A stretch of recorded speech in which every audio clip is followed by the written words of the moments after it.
Hey everybody. So there seems to be a common criticism on the black box that you can't nudge samples around. You've got to stay, precisely on the grid. And when people talk about shifting or nudging things slightly, to me, my mind goes exactly to microtiming on the Digitakt or other electron boxes. I've been finding that the Digitakt and the Blackbox make a great pair, and I think this use case is no exception. So what I'm going to do is just quickly run through how you can grab some sounds off the Digitakt and put them in the Blackbox to use for microtiming, which I found actually does sound pretty good. So in this case, what I'm going to do is I'm going to grab some kicks. I'm going to set them up for use in microtiming and then play right through. So the first thing that we want to do is record some kicks into the black box, taking advantage of the Digitakt's microtiming. So right now I've got two kicks going, on the trigs 1 and 9, and everything is on grid. So I'm just going to play that, and I'm going to take a look at this. You want to have it be a clip. The length of the recording should be a bar. All recording settings apply. Note that I do have the Digitakt clock driving the black box, so in between the measure, if I just hit record, 1, 2, 3, 4, and we're done. So if I didn't screw that up, we should see that. And there's two kicks. I'm going to get 3 more, but first I just want to show you something. And this, I got to credit Eves for making me think this way. Roughly every 4 bars in the black box comes out to about 96,000. So I'm going to cut that in half and get the second beat because it's just cleaner. And I'll do that all at once after I grab the other samples. So this one was on grid. Let's go to the next one. We will make sure it's a clip for the purposes of the recording. Go back in here. We're ready to record, and then on trig 9, I'm going to push the microtiming out to 1/64th. Okay, and start playing, and then we're grabbing it. We got it. Okay, let's stop. Move over to the next one. Go to trig 9. Move it from 1/64th to what? To a 32nd. Okay, and then take this guy, make it a clip. Again, go back, start playing one more time.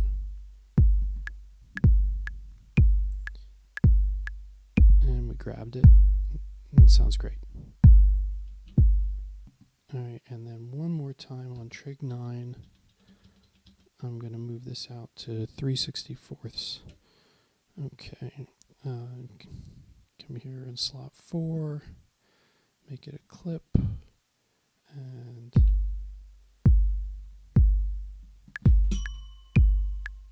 pay no attention to that. Okay, so now we got our 4 samples. So let's go back and clean them up. First things first, we turned this guy into a sample already. And let's go to the position screen. Let's get this right at 9600. And then I'm going to cut it in half. which is 48.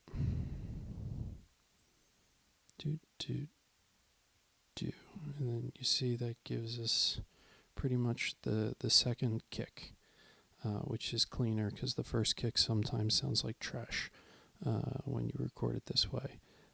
Go right in here, file, rename, clear it, and I'll just call this guy, let's say kick space OG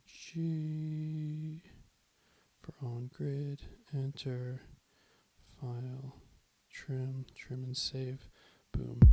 So there we got, our kick on grid. Moving right on over, same deal first, flip it back to a sample. Let's get it back to 96, 48,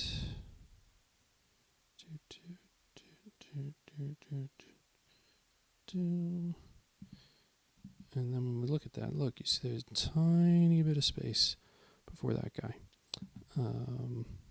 Come back here, and so we'll call this what, 1/64th, file, rename, clear, kick, and let's just keep it simple, 1/64, enter, file, trim and save, boom. So there's our nice little lazy 1/64th late kick. I think you guys are probably tracking where I'm going with this. Sample, length, let's just take that up, 48, okay, so no samples there, same thing, so just 1 second, file, rename, clear. Kick 2, enter, file, trim, yes, okay, boom. So there's even lazier kick. And then we'll go to the last guy. Make a sample on position page. Let's see, 48. Okay. And then we'll say file, rename, clear, kick, space, 3/64, enter, file, trim and save. So now you can see there's space. And there's a different amount of space in front of each one of these guys, except for the OG where there's nothing. So now if we go into sequences, first thing for kicks, let's get our hi-hat going.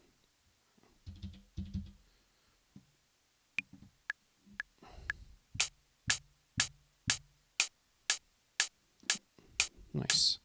Okay, just a straight 4 on the hi-hat. We'll just stop that. So we got the hi-hat up there. Then you'll remember, okay, so we got our samples, we resized them and we renamed them. So now straight,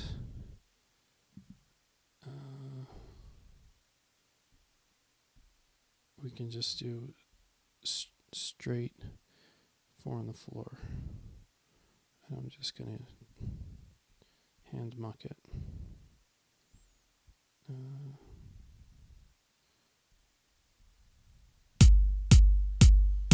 Okay. So I'm just playing, the hi-hat and the kick right together. So what we could do is let's stop this real quick. Turn everything off. Go into this guy. Same deal. Go to pads. Remember, I've got progressively lazier drums. The higher we go. So right here, the way this panned out was I put the 1/64th on the 1, and then the other 3 are straight. So let's see how that sounds. Let's start with the straight one, and then flip it. See, it's coming in a little late, and it's I don't know. It's not solid gold, but you get the idea. stop that, and then we can get a little fancier. So we come in here, again, pads, and I'll go straight, and then why not? Let's see how that sounds. Let's start there. And then, okay, I don't love it, but if you look at it, it's 1, 2, 3, and 4-ish. If I were to do the same thing here, yikes.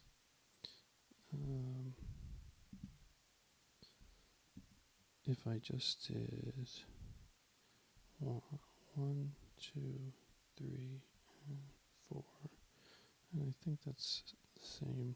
Okay, so that's, the same, slots in the piano roll, but in this sequence we're micro-timed a little bit, and in this sequence we're totally straight. So let's hear the difference. Boom, boom, boom, boom, boom, boom. And then we'll flip it.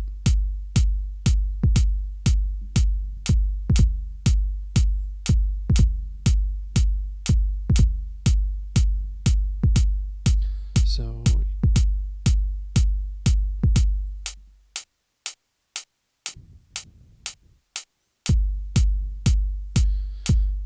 it works. Let's get a little fancier. Did something sounds good here.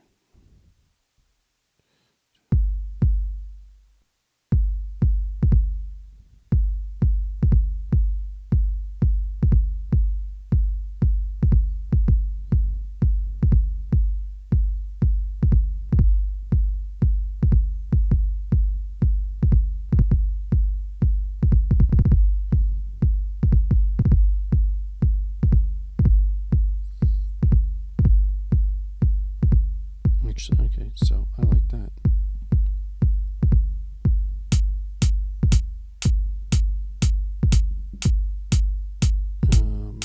Yeah, so that's basically the idea. It's a little bit of work up front, but you can definitely get kind of a natural vibe going in your sequences, even without micro-timing available on the Blackbox. I hope you found this helpful. I enjoyed throwing it together. I'm going to try and do more of these and get my act together. So let me know what you thought if you stuck with me. Thanks a lot. Enjoy. I love the DDD one stuff.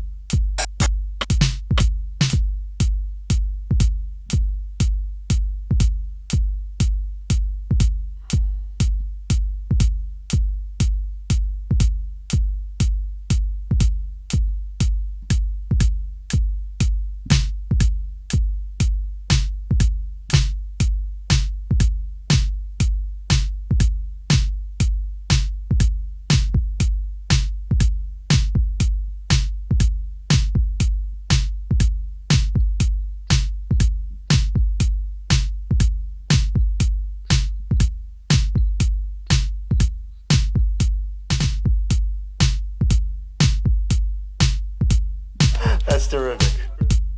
That's terrific. Really. That's terrific. Really.